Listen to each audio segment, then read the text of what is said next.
Welcome, everyone. I am so excited to be joined by these amazing creators tonight. We have on the couch with us, starting from left to right, Ty Allan Jackson, Schele Williams, myself, Charnaie Gordon, Vanessa Brantley-Newton, and Denene Millner. Thank you all so much for being here. Thank you for supporting us. Yes.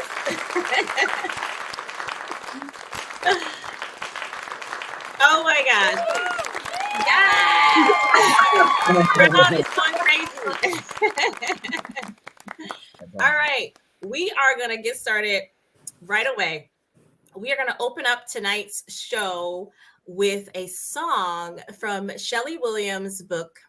Her picture book is called Your Legacy, and there is an amazing song to go along with the book, and I'm going to play it for you right now. So I hope this song sets the tone for the meeting, and then right after that, we'll jump right in. So the song is about 3.5 minutes. Enjoy.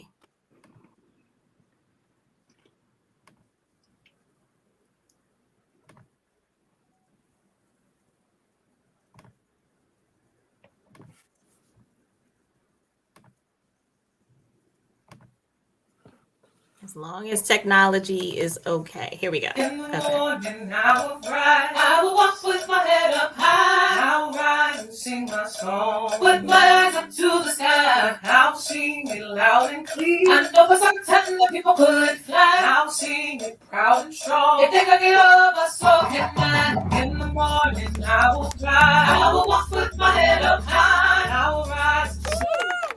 Put my eyes up to the sky. I'll sing it loud and clear. I know it's like the people would fly. I'll sing it proud and strong. If they get off the smoke at night, I look up on my family tree.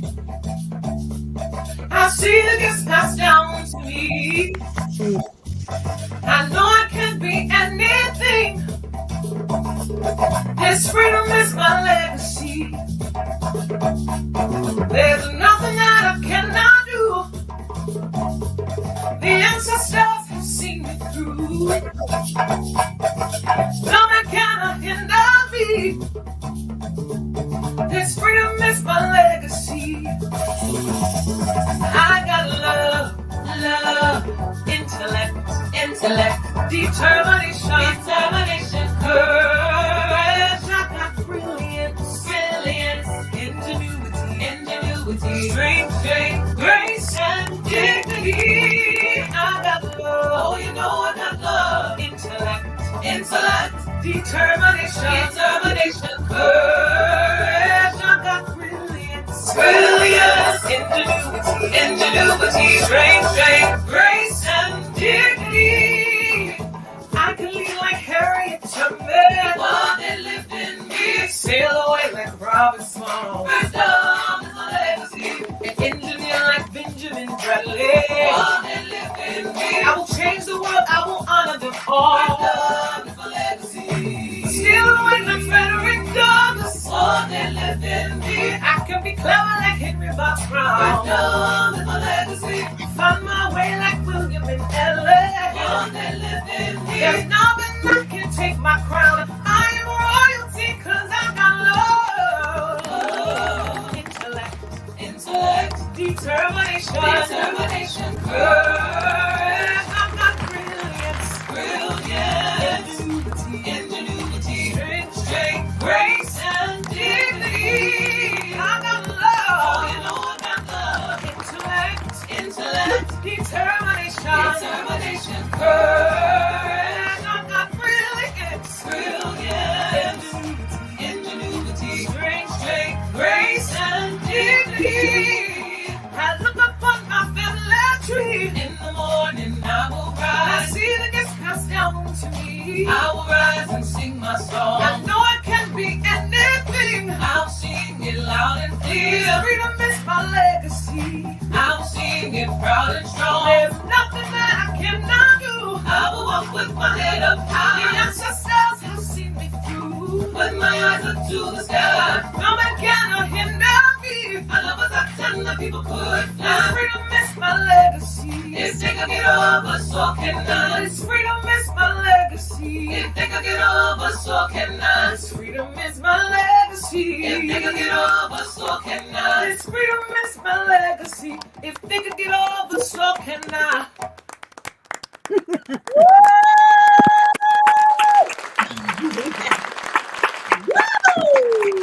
That was so beautiful. So good.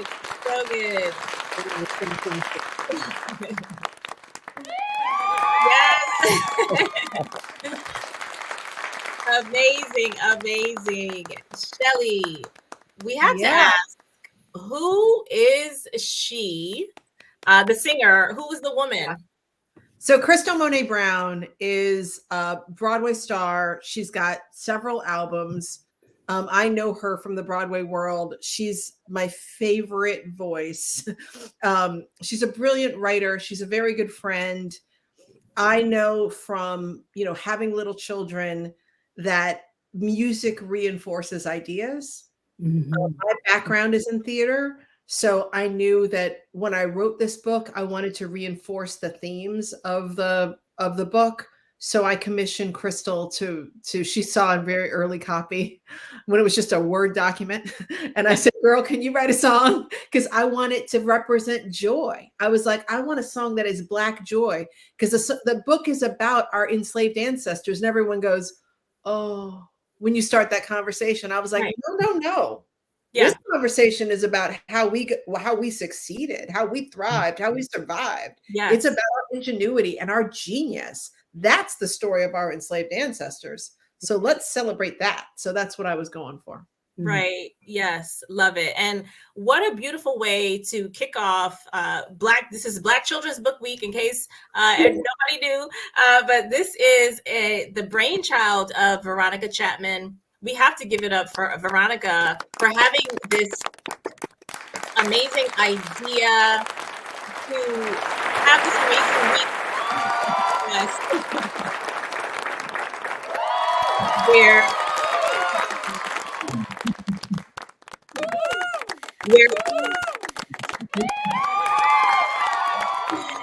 we can just love on our Black children all this week. So thanks to Veronica for having the ideas to put this all together. So welcome, everybody. Welcome again. All right, we're just going to kick it off. I know a lot about Denene, Vanessa, and Schele, but Ty Allan Jackson, he's new to me, but not new to me. So Ty, I want to kind of start with you because you are an independent self-published author and you have literally changed the game when it comes to indie authors. I mean, you have sold over 100,000 copies of your book, which is amazing. So, yes. So girl, you got me blushing. I'm glad that the light, I got to dim the light a little. Yes.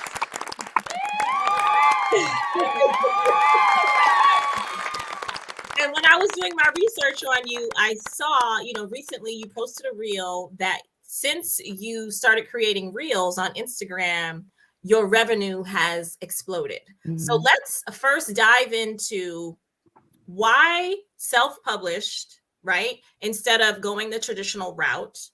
And then I want to get into, okay, how did you grow the Instagram and all of that? Okay. Yeah, well, the answers are simple for both of them.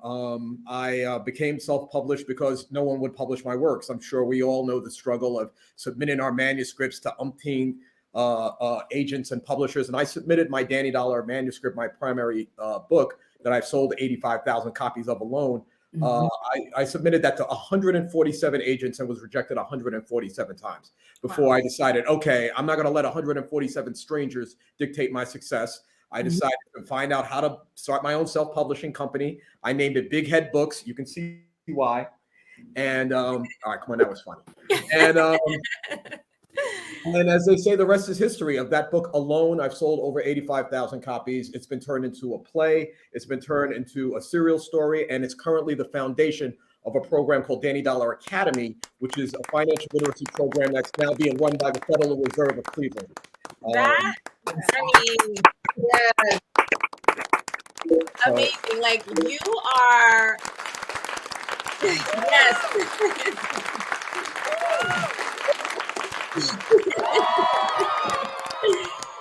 You are like every indie authors. Wait, Like, hold on. Let me get. All right, yeah. What you saying, baby?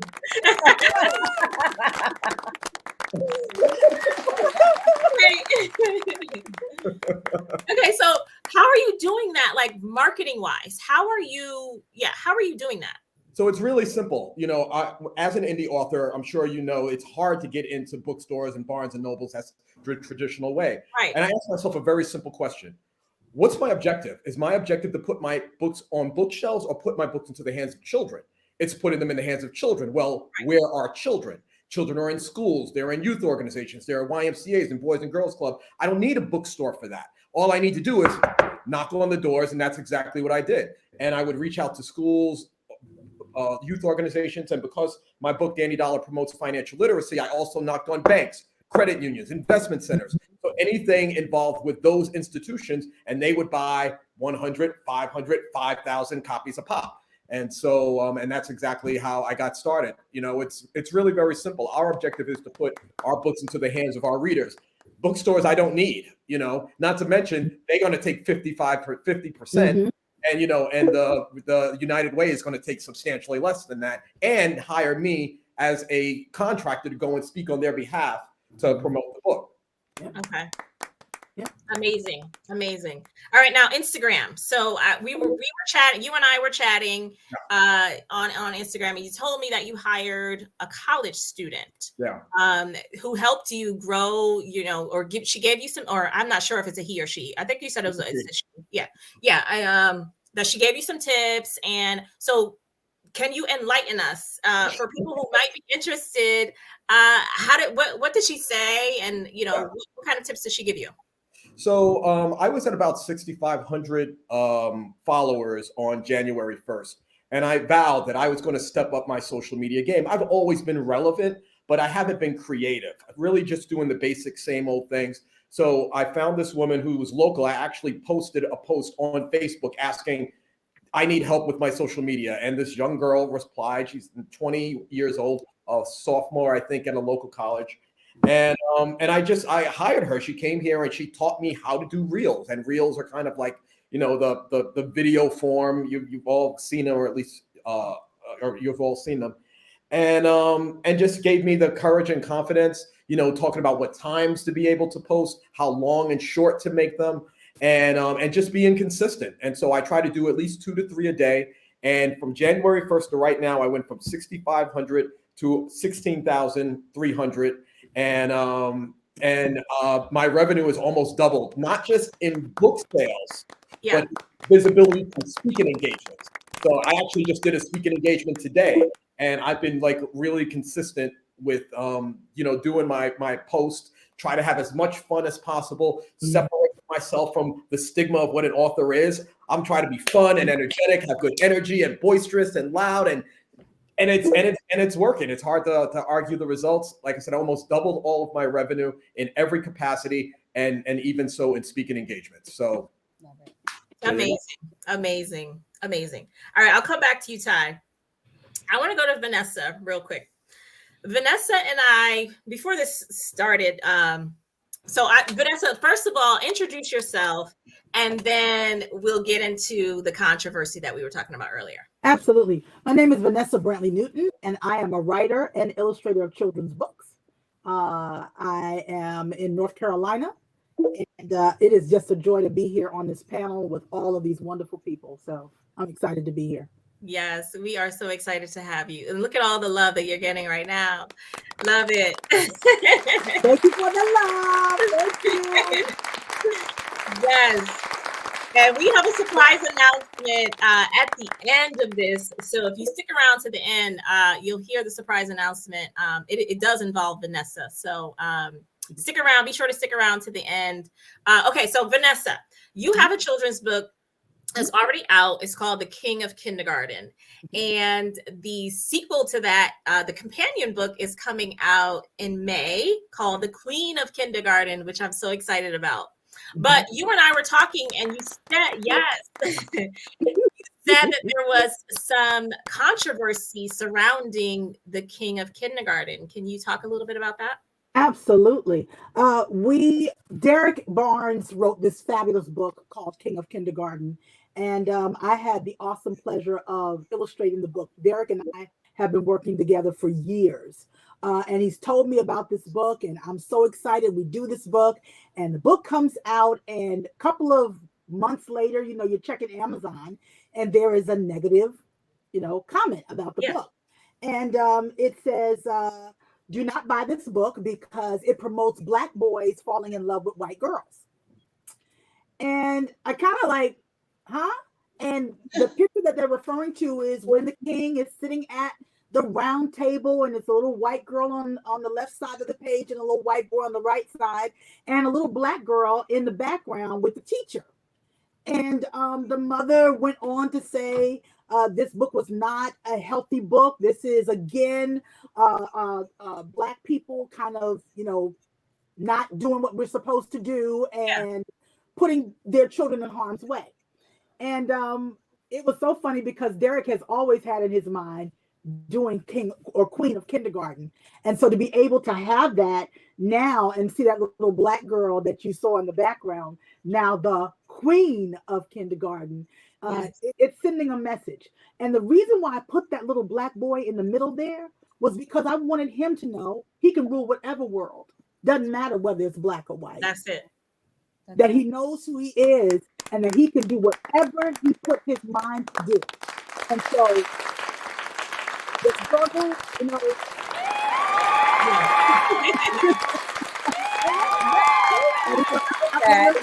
that's okay.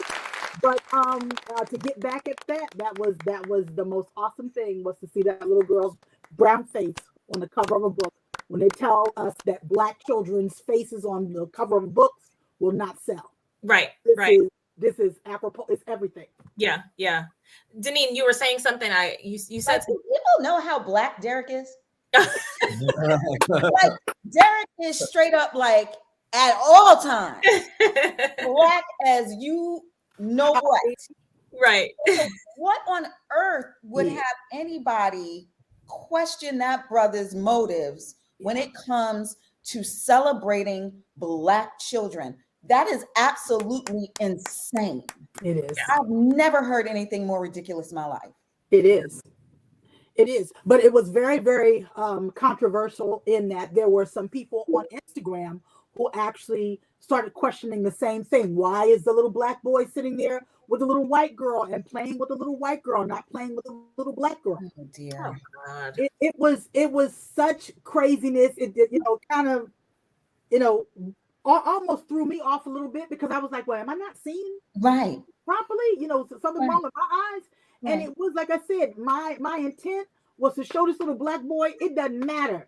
The little Black girl, she don't need to be ruled. Right. But this situation right here, you can still have fun. You can still be you. You can have friends outside of your race and still be yourself. Amen. Amen. Right. Amen Yes. to that. Amen. Yes. Amen.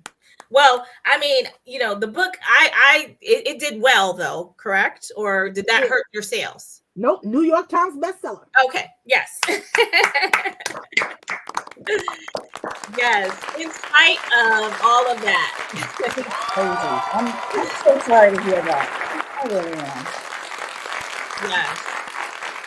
And Vanessa and I, yes. So Vanessa, there was controversy with another one of your books too, which we talked about. Vanessa, I interviewed her on my podcast, and she talked about that on the podcast. So there's an episode. I don't want to go into it right now here, but there was, so you have dealt with that before. But okay, so here's my question to you, Vanessa. How do you deal with that when you have negative controversy surrounding your books? Is it just business as usual, or does that affect you?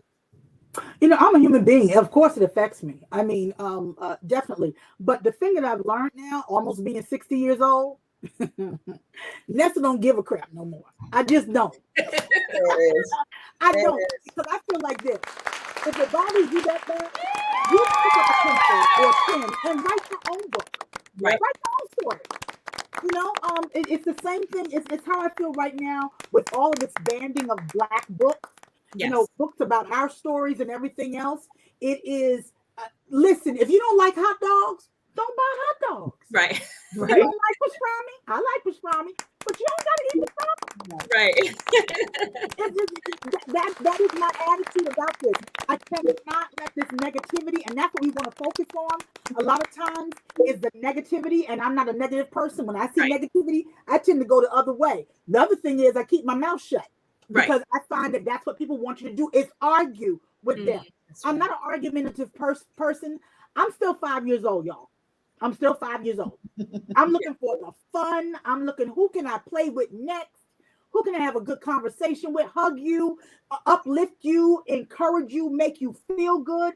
You know, to every writer out here or wannabe writer, listen, get your pencil and start writing stories that you don't have to go out really and look outside of yourself, but the stories of your own childhood Mhm. could be so very, very interesting. Your uncle with his pants all the way up to his, if you know. Right.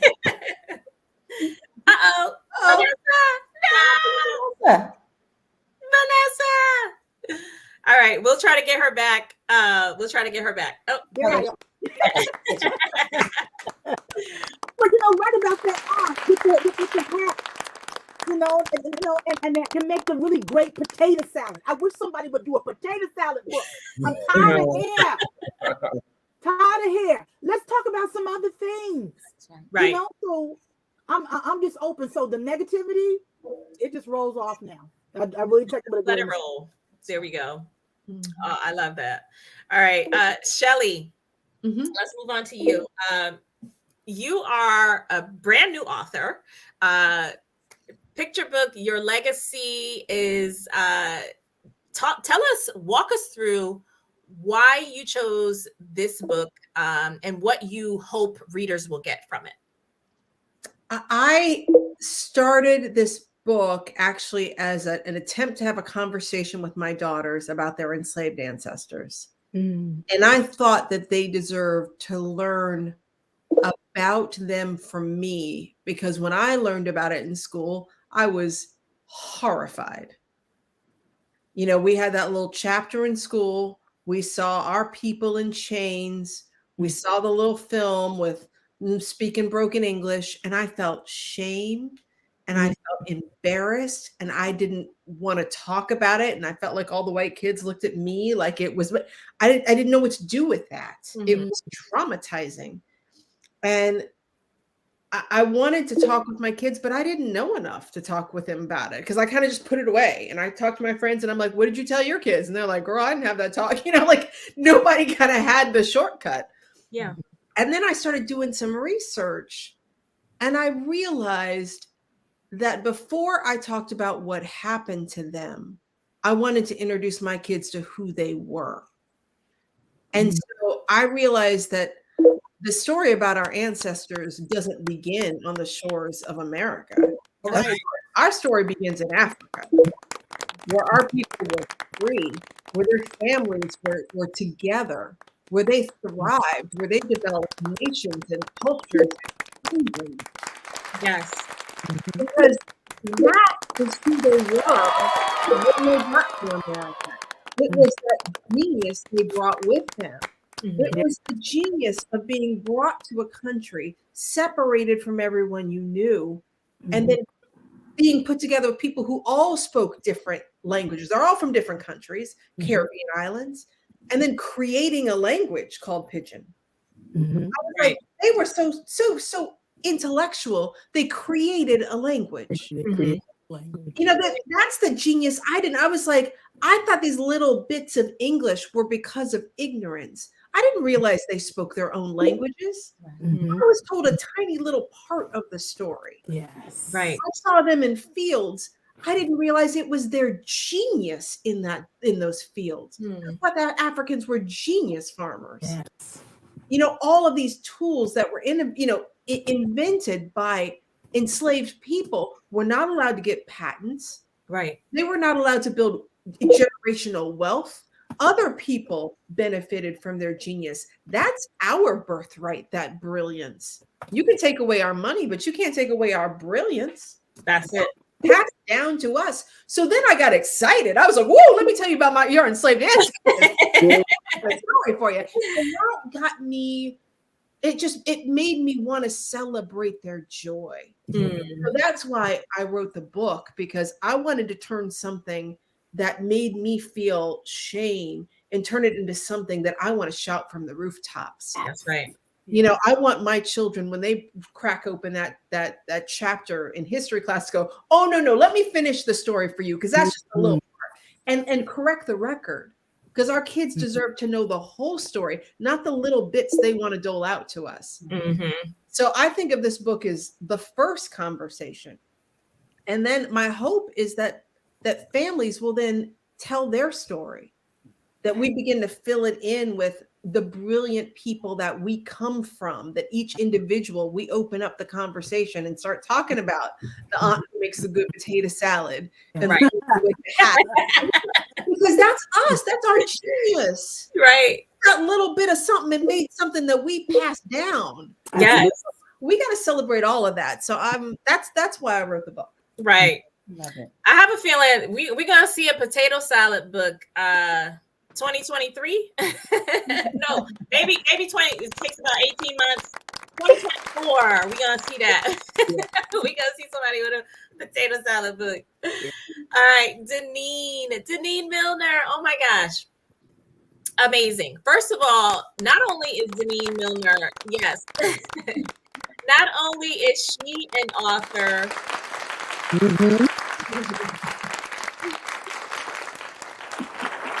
Denene also has her own, yes. Denene also has her own imprint. That's right. And with under Simon & Schuster. Simon and Schuster, yes. Yes, called Denene Millner Books. So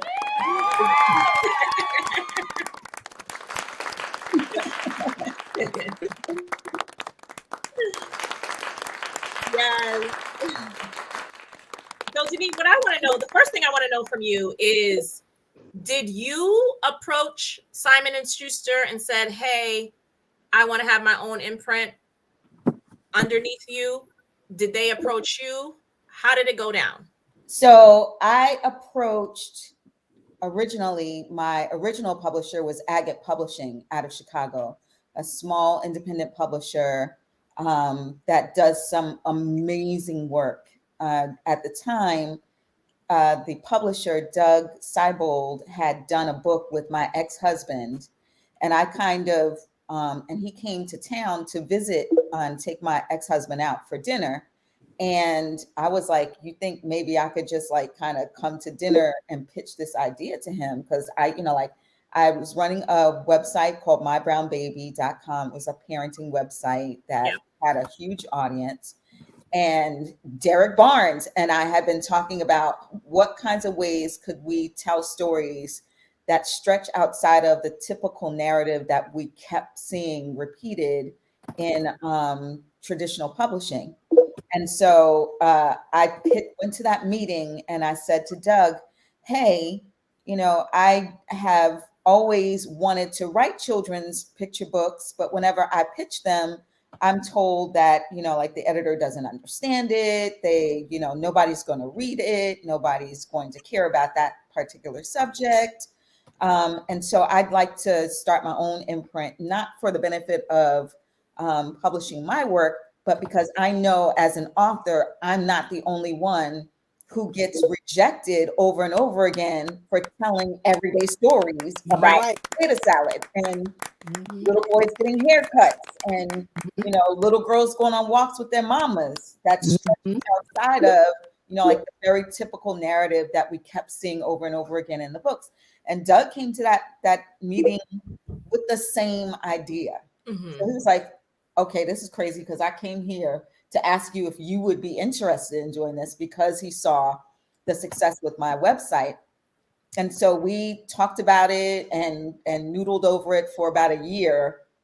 And then in 2017, we debuted with, and Vanessa, I was like, I love Vanessa Brantley-Newton. And it would be my dream if she illustrated my book. So we did Early Sunday Morning together, Yes. Which was a book that had been rejected over and over again.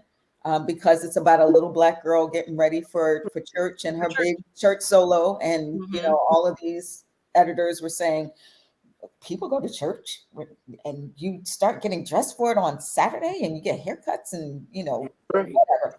So, and then in that same year, we published Crown and Ode to the Fresh Cut, which was Derek's book that had been sitting on his computer. Also a book that, you know, wasn't getting any kind of recognition or love. And so I was like, I'll take it. And we published that and 3 other books in my debut year with Agate.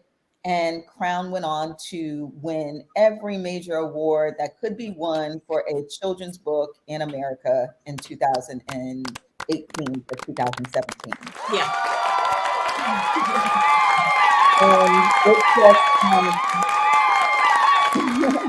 And so Simon and Schuster came and tapped me on that. And then I think I wrote a piece around the time that Crown came out that said, that questioned why the publishing industry was so hell-bent on focusing on 3 specific narratives: slavery, Black first, or the civil rights movement. Yep. And I don't have a problem with those books because I've had people come for me for saying that. And I am not saying that those books do not deserve an airing. I especially love Shele's take on it and making us understand the brilliance of us and our legacy and our history out there in the field. That's not the story that's being told in most of the books that are funneled to our children. And so I was like, I want, you know, like, I don't want to read a slavery story or a story about my kids getting bit by dogs or, you know, like Michael Jordan bouncing a basketball or Muhammad Ali boxing again when they go into sleep. I want them to hear Shele's song. Yes. Right? And I want them to think about all of the wonderful things that they did during the course of the day. They got on the bus for the first time and went to kindergarten. They lost a tooth and, you know, had to be talked into like, oh, the tooth fairy is coming, or Black Santa is coming down. Like, that's the kind of stuff that I want to read to my kids. Right. And so I wrote that in the New York Times, and the Simon and Schuster saw that and reached out, and they were like, "Hey, would you be interested in bringing your imprint over here?" Yeah. And I loved working at Agate, but taking the imprint to Simon and Schuster opened up an avenue, not for me, because I don't make anywhere near as much as I did, ironically, working for a self-published company. But it created an opportunity for the authors to get paid more money. It created an opportunity for illustrators to get paid more money than I could pay them at Agate. It brought a bigger marketing and promotion team, publicity team, a production team that knows how to get into libraries and knows how to get into the bookstores, and to get the bookstores teachers interested. And so it created this ability for me to be able to open doors for people who traditionally get those doors slammed in their faces, like Ty talked about, who get those doors slammed in their faces. And so that's what Denene Millner Books does. It creates opportunities for our children and for creators like me who just know that these books deserve an airing. Yes.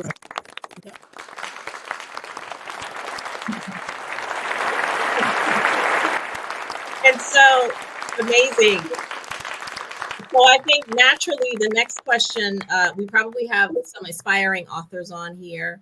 I think the next question will be is, are you accepting submissions for Denene Millner Books? Always, always. And unlike all of the other publishing houses. I'm sounding real like Suge Knight right now. Come to death row. No. Right. Come to DMB. Right. You do not have to have an agent to pitch me. Because like Ty, opened up saying he got rejected by 146 agents. Yes. And you can't walk into a traditional publishing house without an agent. And so if you can't penetrate that first level, you'll never make it to the second. And so for me, because I'm trying to create opportunities for people who have not had those opportunities, absolutely, you can pitch me with or without an agent. Amazing. Well, I have a feeling you might be getting some submissions.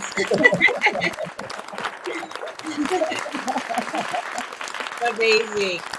Oh, somebody's asking what's the process. I'm sure it's on your website. Sure. If you go onto the website, if you go to DeneneMillnerBooks.com, it has all of the information for what you need to pitch, except for, and I'm just now discovering this, except for my email address. So be like, okay, I know how to pitch all of this. Where do I sit?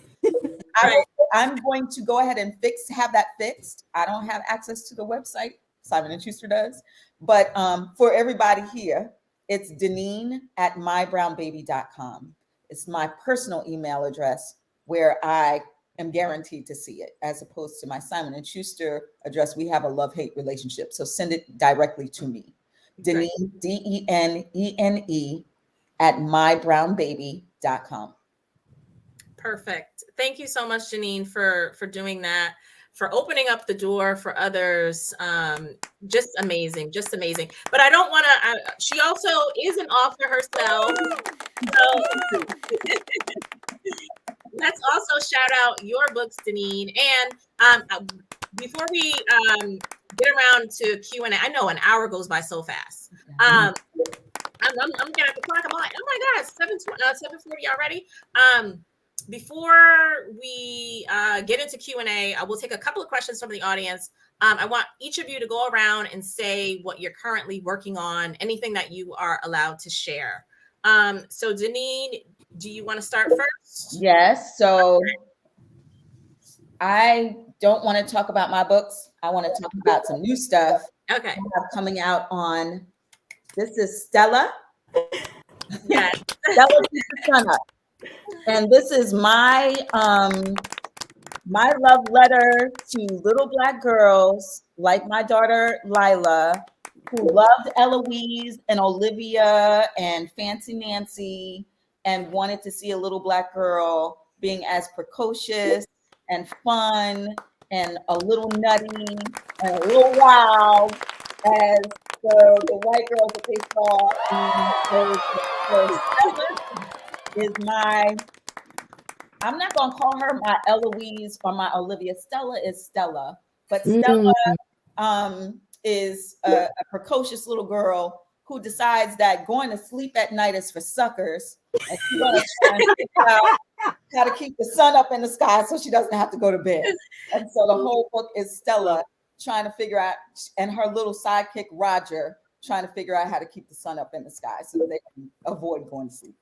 Yes. And that comes out next week on March 8th. March 8th. Okay, Stella. All right, Vanessa, what you got going on? I'm excited for Stella. I just have to tell you, I'm so excited. Lynn actually was just at my house.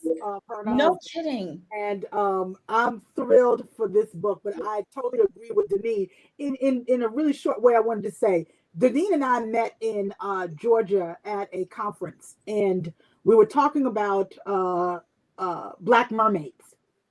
And that everybody was, talking about Disney and, why can't Disney do this? Why can't Disney do the other? And my rebuttal to that was, why do we have to ask Disney for permission to do anything? This is what I love so much about Ty. Ty doesn't ask permission. He just does it. We can do our own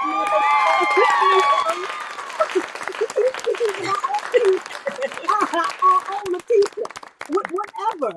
And I I just want to give us that, I'm putting it in the mind when I say potato salad. Listen, I want somebody to come up with some kind of potato salad story, please. A real good. It's about to be on, right? It's about to be on. It's coming. It's coming. 2024. All right. So my new book I'm working on, actually I'm doing the artwork for it and just testing out paints right now for it. It's called Nesting Dolls. And I have been on Instagram selling nesting dolls, and it was to the point where I could not take any more orders. It was so many orders. It was ridiculous. And I was the only person painting them, so it took a long time. But the story is a little about a little Black girl who is darker than her sister and her mom and dad and her grandparents. And she goes to their home, and grandma, tells all of the children how beautiful they are, but she feels less than because of her darker skin. And she wanders into grandma's studio after being shooed out of the kitchen because she was making a mess. And basically, she finds these nesting dolls, and she finds the one that's supposedly supposed to be her, and it's painted dark. And so she gets the paint and she starts to paint over it. And grandma walks in, and grandma kind of not scolds her, but finds out that this baby is struggling with her skin color. And when grandma begins to show her all the fabulous people in her family and the different ones of, you get your comedy from this person, and you get your strength from this person, and you get all the love and everything else from this person. And all of these things are inside of you, like in a nesting doll. Right. They're inside of each other. And then the beauty of it is when the whole family comes together and they help to paint her doll that goes on the inside. And so it's emotional for me because as a child, I was always picked on because of my skin color. Yeah. Always picked on because my gums were dark and everything else. And what I really want to do is empower children to love the skin they're in. And yes, we have Black parents on here. I'm telling you right now, it's important that you don't, scold them with, come in with your little Black self. And we say that mess, okay? We say it. Yep. All right? Say something different. When little Black boys tell me, I went to a school visit, little Black boy is in the audience, and I asked him, I said, what don't you, he basically said what he didn't like about himself was that he was Black. And he said that everybody tells me that I'm Black, and the kids in this classroom tell me that I'm Black. And I broke down in tears and got in his face, and I grabbed his face, and I'm going to try not to get emotional. I grabbed his face, and I looked at him like nobody else was in the room. I said, let me tell you something. If you never, ever see me again, if nobody ever tells you that you are worth it, you are worth it. And I love you. And your skin is perfect just the way that it is. Don't ever change it. And he didn't. He tried to look away from me, but I kept looking at him. And I'm like, when you get 34, I want you to remember that this woman said to me that I was beautiful. When you're 55, I want you to remember that somebody told me that I was worth it. So this book is very important to me. Love it. So good. All right, so that's Nesting Dolls. Is that the title, Vanessa? Yes, Nesting Dolls. Okay, and when is it coming out? It is going to be out next year, around September. Next September. All right, mark your calendars for Nesting Dolls. And I still am interested in that mermaid book. Yeah, hey. I am too. Yes. All right, Schele, what you got going on? I've written the second book like 3 times. and I went back, and the thing that that's really on my heart is continuing this idea of legacy. Is it like, it's the reason why I wrote the first book, and I keep circling around, and I went back to my publisher and I was like, I want to start again because I want young people to think about creating their legacy right now. Yes. And so this next book is all about a girl who gets a box from her grandmother, and she goes through the journey of all the things that the grandmother left her. And at the end, the grandmother leaves her a box. And what she learns is legacy doesn't happen at the end of your life. Legacy is every choice that you make and the people that you affect and the lives that you touch. So you start filling your box. right now. I love I tried to do something else, and then I was like, it's not it. I'm still stuck on legacy, and I think I'm just gonna ride. I'm surrendering to it. So I'm gonna stay in this world for a little bit longer. Okay, but you're also a busy woman too. Who is we didn't say this at the beginning. Schele is also a Broadway director. So she's got Broadway on lock right now. If you want to just shout out some of the plays that you've directed, Schele. Yeah, I'll tell you what I got coming up. I'm directing the revival of Aida for Disney.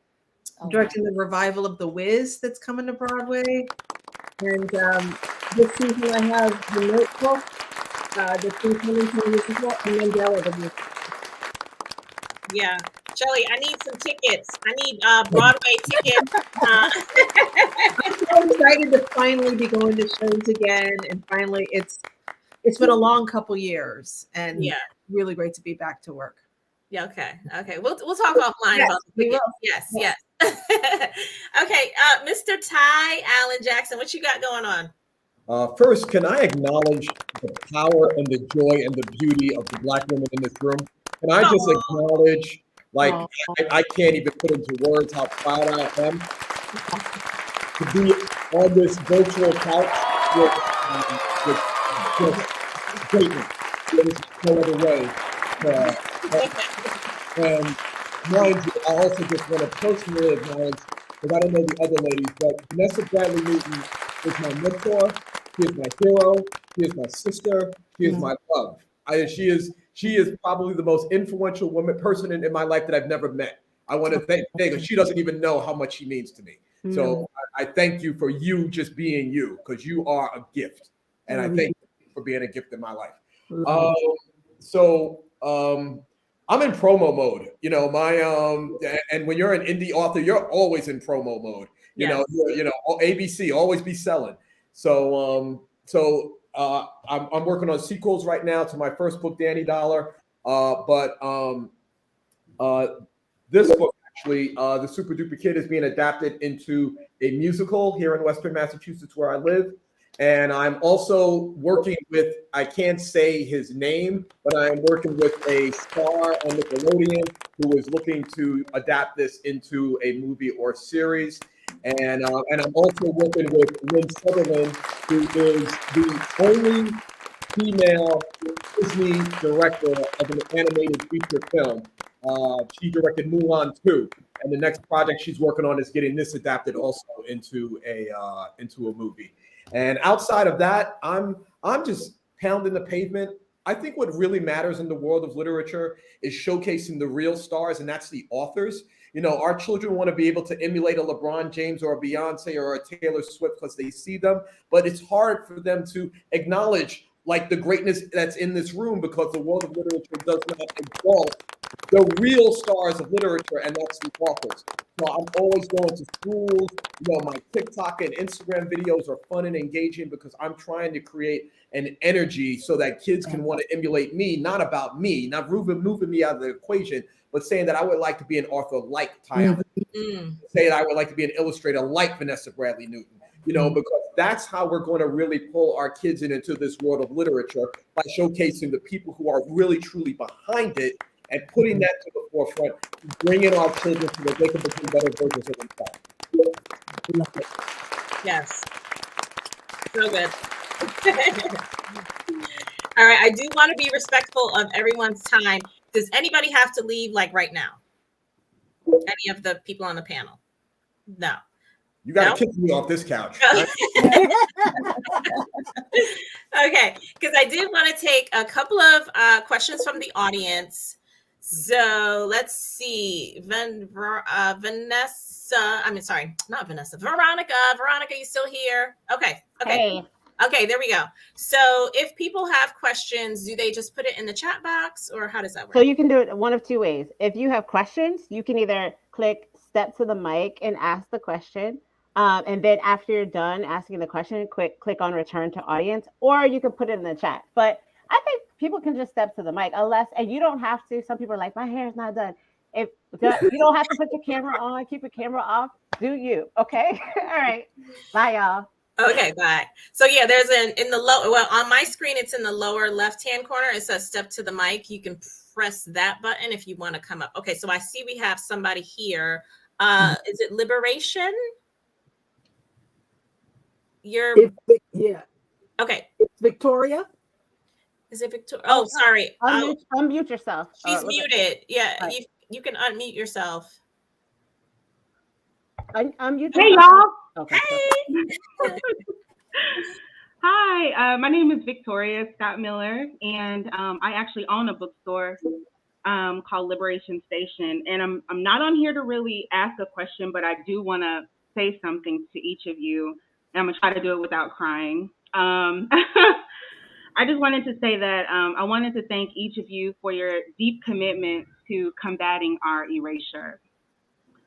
This is monumental archival work. It's a form of narrative protection that protects our oral histories, our legacies, and our ancestry. And owning a bookstore is already a labor of love. But I'm inspired by each of you to wake up in the morning and find innovative ways to amplify your voice. But I just greatly appreciate you all creating human stories. So thank you. Thank you. Love you, Victoria. Love you, Victoria. All right, that was so beautiful. Okay, I see we have Renee. Renee, do you want to step to the mic? You might have to unmute yourself too. You there, Renee?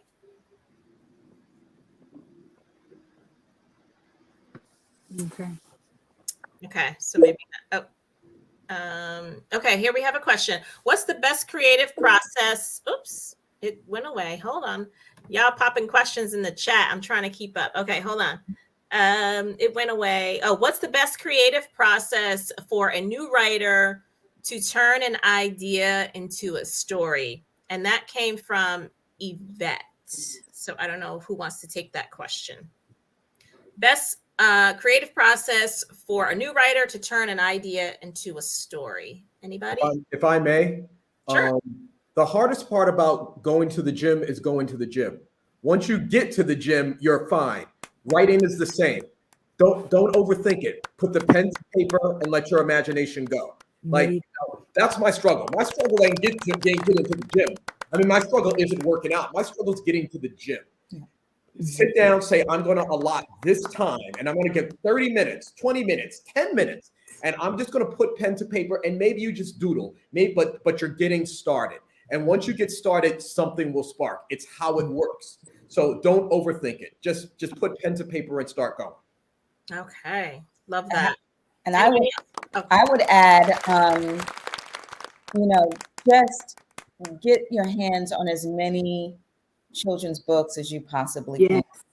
Yes. Game recognizes game. You read those books not just to read them to your children or enjoy them for yourself, because I still buy children's books and enjoy them like but looking at them critically from the perspective of a writer, how that story is being told in the words and how that story being told in the illustrations, because there's two different stories being told if you know what you're doing and if you have the right person working with you, so that when those words are gone, you can tell what that story is going to be by looking at those pictures. Right. For kids who don't know how to read, right? So, but it's looking at the work critically and seeing how those stories are being told, so that when you get to the page, you have an idea of how to do it. Okay, love that. And just to add to what they're saying, the other thing is too, sometimes we look out far outside of ourselves to find stories when we really need to look in. Look at your childhood. That's right. What were some of the fun things that happened or scary things that happened to you that you might be able to tell a story about? Because I'm just going to say this really, really quickly. Stories about Aunt Sue has diabetes or Uncle Fred has schizophrenic. No 5-year-old is going to ever climb up in their parents' lap and ask for these kinds of stories. So don't come with those kinds of stories. Think about stories that children want to hear. Children are a little selfish in that they think only of themselves when it comes to story time. They don't want to hear, those kind of stories. So really just go back into your childhood and find the things that excited you. Yes. Okay.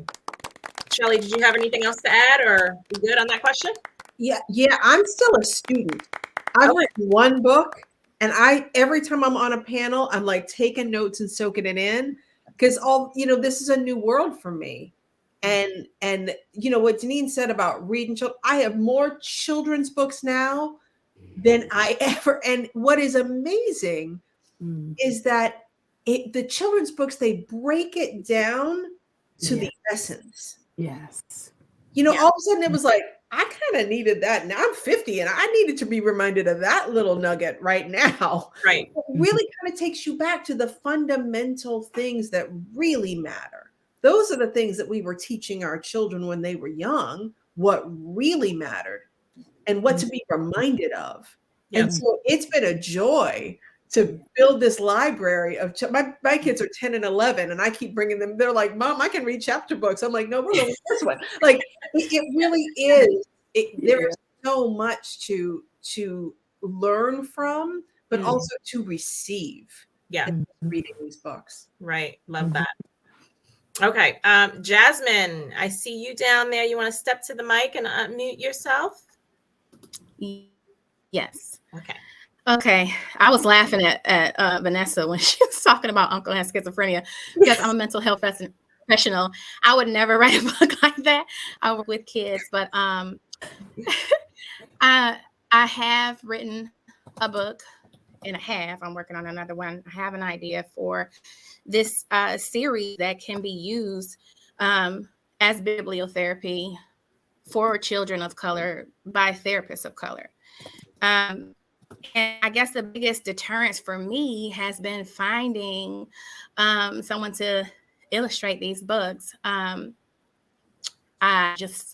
I have a lot of things that have come up in my life that when I see the type of illustrators that I want, I'm like, I can't really afford that right now. So I don't know when these books are going to come out, but it's like, I feel such an urgency to do something. And I guess I feel stuck there. So are you self-publishing, or are you pitching them to a publishing house? I haven't even gotten that far. Like I literally have this book and that half a book in my laptop, and I've had it there for over a year.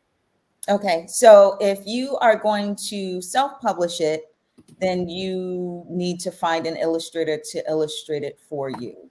If you're going to pitch it to a publishing house, we take care of that for you. As a matter of fact, you don't do the illustration. You can give us some ideas of the look that you want the book to have, but the illustrator is ultimately the one, the editor is ultimately the one who finds the illustrator, gets the publishing house to pay for that, and you just have to worry about the words. So if you are pitching it to a publishing house, then absolutely take that part off, take that worry off your plate.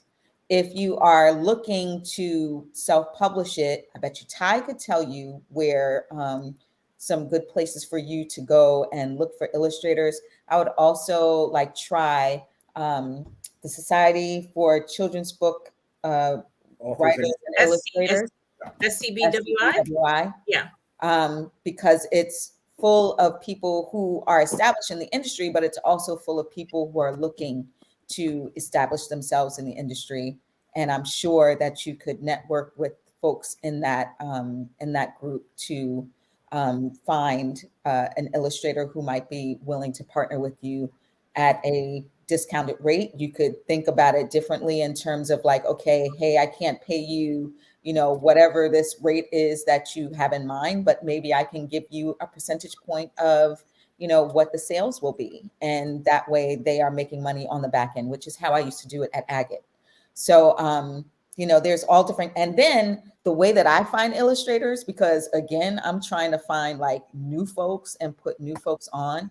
I'm always on Instagram and saving people into folders and looking at art and wondering, okay, well, I love this style. How can I you know, like, should I reach out to this person and see if they'd be interested in illustrating a book? And I found some amazing illustrators that way. So thank you, Denene. Ty, did you want to jump in there? I don't know if you have. I was going to say the same thing that Denene said about I get inundated with illustrators knocking on my door, you know. So there is no shortage of them, but and there's no shortage of hungry ones. So so I would use hashtag illustrator, start searching, and just, you know, slide in somebody's DM and say, hey, you know, I love your work and I would love to be able to, like, you know, what is your rate? How do you, you know, what do you charge and stuff like that? Because broke author, that was me 10 years ago. That was, well, it's still me, but that's a whole nother story. But it's also a numbers game. Like it's kind of like, you know, a piece of art. You might say 10 pieces of art, but there's only one that's going to speak to you. Do not settle for an illustrator. I can't emphasize that enough. Make sure that it is somebody that speaks your language, someone that brings your vision to life. Your cousin ain't gonna cut it. So, you know, don't do that. Make sure that you're, you know, you interview 10. I literally asked.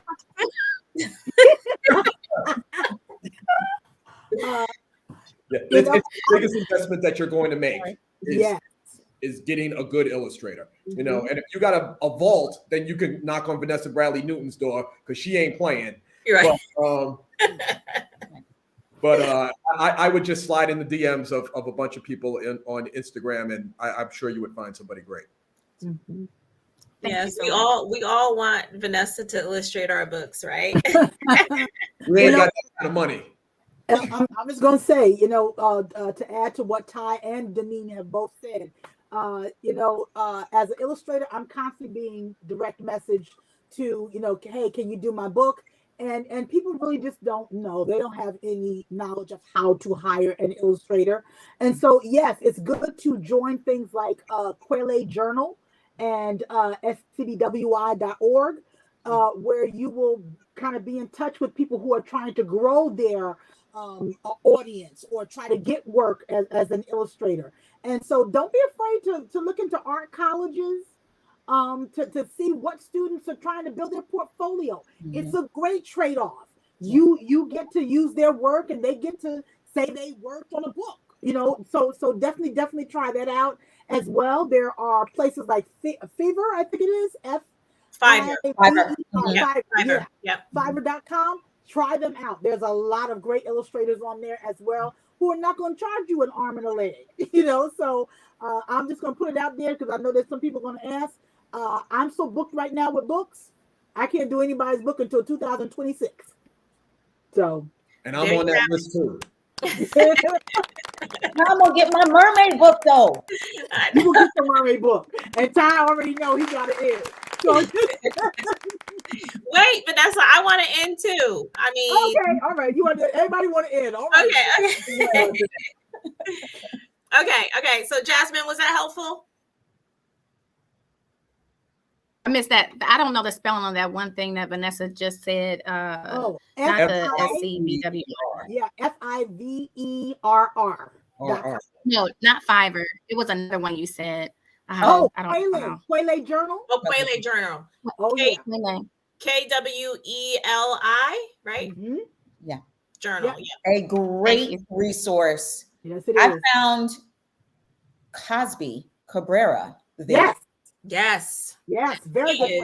An incredible author and illustrator. Yes. Who wrote Me and Mama, that won Caldecott honor last year.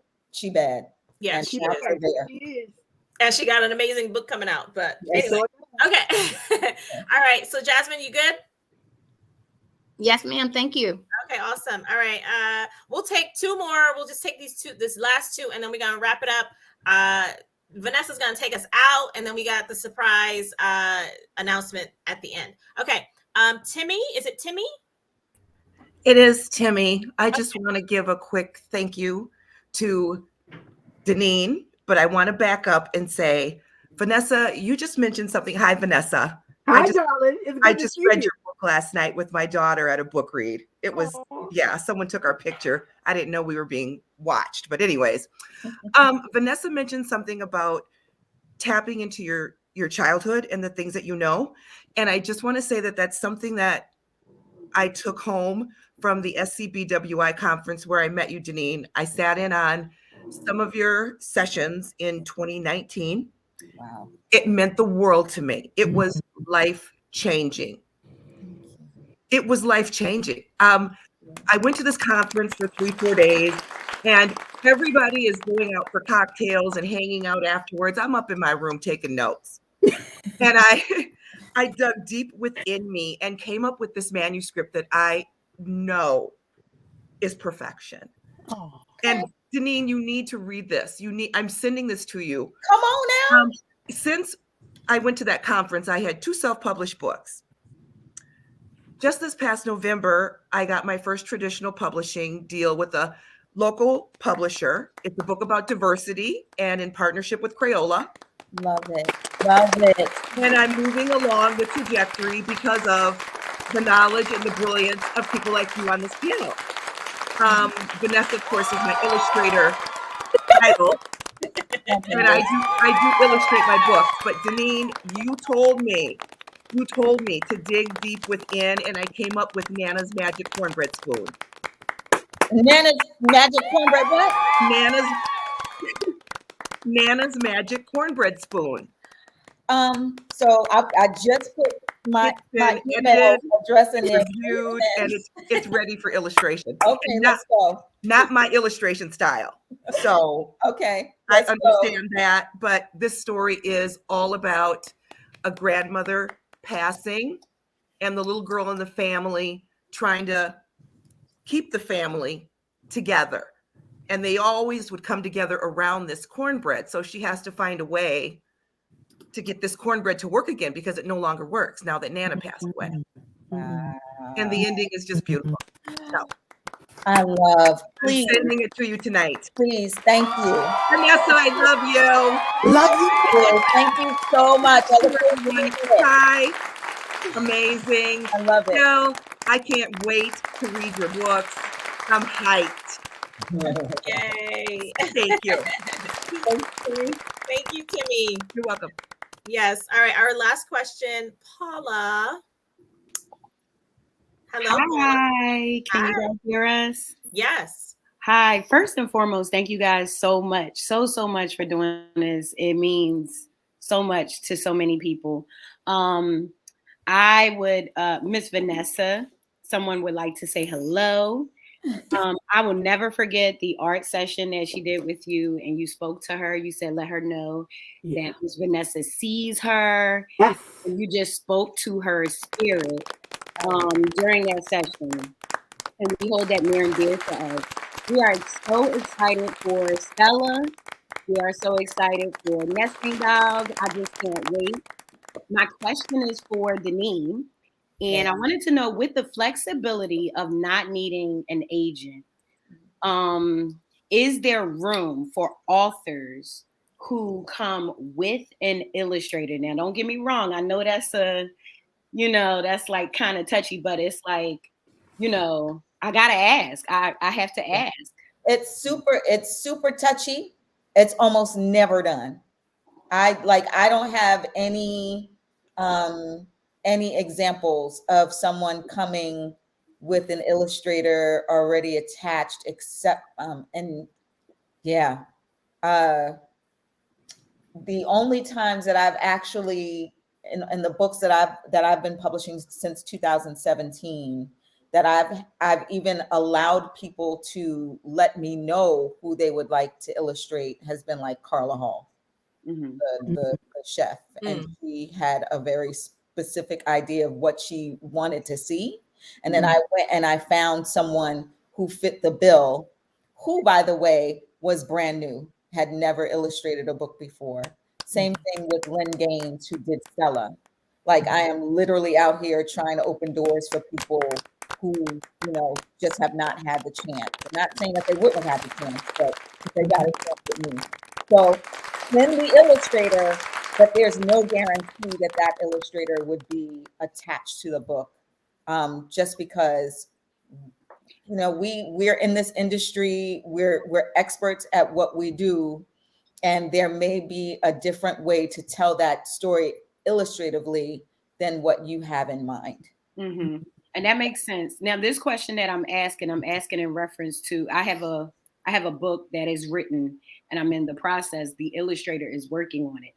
Mm-hmm. So I was wondering, I'm like, well, what about if you decide I'm trying to go the self-publishing route. And I'm like, well, if things happen, as we know, with this given year and just life. I'm like, if someone were to shift gears, but the book is already illustrated, what would that look like? So thank you for that insight. Sure. And just to keep in mind, I don't know if you have a contract with the woman or man who's illustrating the book, but you might want to think about, okay, so I'm having you illustrate it because right now I'm on a track for self-publishing, but if I should decide that my book that I wrote, that I have you illustrating, I want to go a traditional route, then I have every right to take my work somewhere, and you may not be able to come with me. So you might want to write that into the contract if it's not too late. Mm-hmm. Thank you. You're welcome. Mm-hmm. Thank you all. I appreciate it. You're welcome. Thanks, Paula.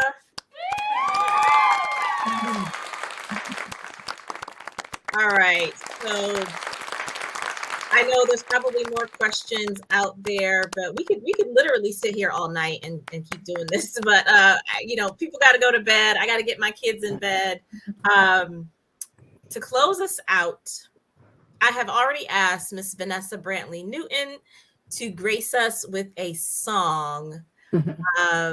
Before she sings that song, I wanted to make the special announcement.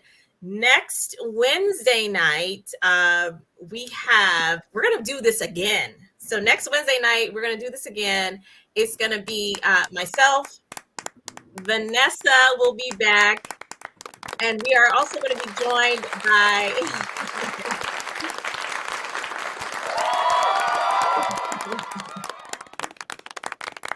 it's Tuesday. Is it Tuesday or Thursday? It's a Wednesday. We said Wednesday.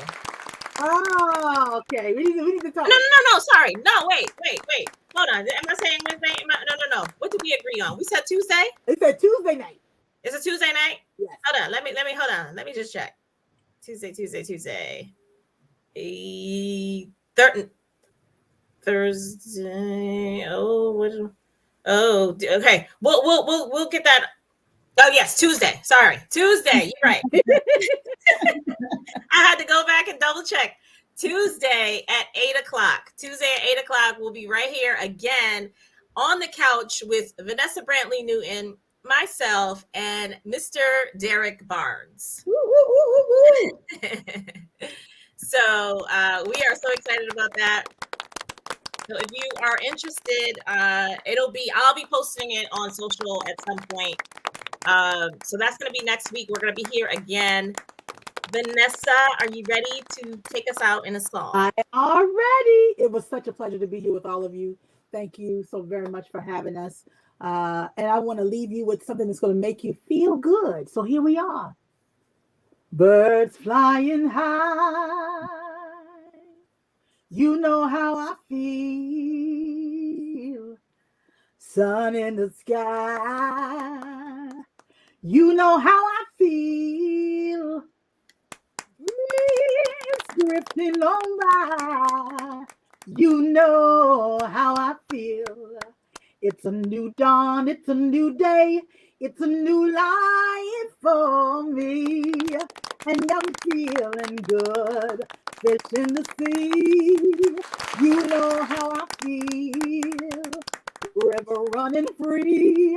You know how I feel. Blossom on the tree.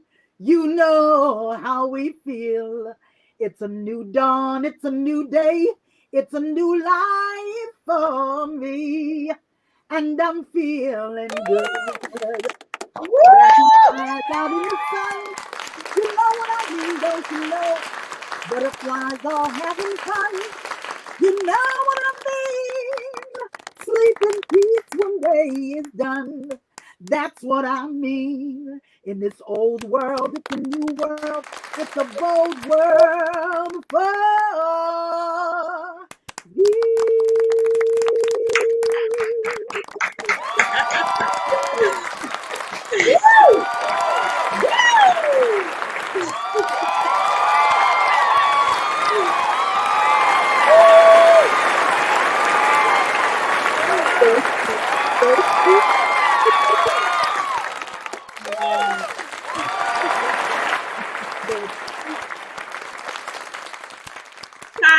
Allan Jackson, Schele Williams, Vanessa Brantley-Newton, Denene Millner, myself, Charnaie Gordon.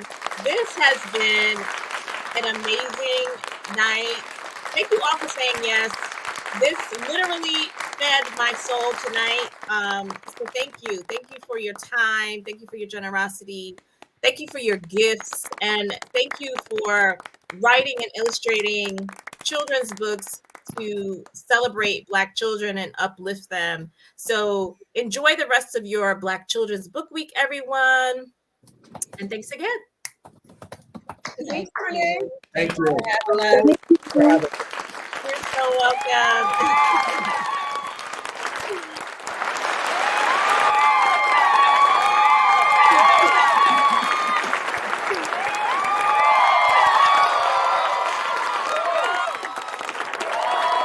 Veronica, are you still here? Hey, this is so great, y'all. Thank y'all so much. This is so fabulous. Yay. Oh my goodness, this is beautiful. Okay, so I think I have to remove you all from the couch. Are you all ready to go? Well, I love all of y'all. Much love to everyone. Yes, thank All you right, all. Thank you so wonderful to meet. Thank you for letting me be here. Thank you. All right, y'all. Have a great rest of your night. Yes. Take care. All right, bye-bye. Bye, everyone. Nice to meet you. Bye.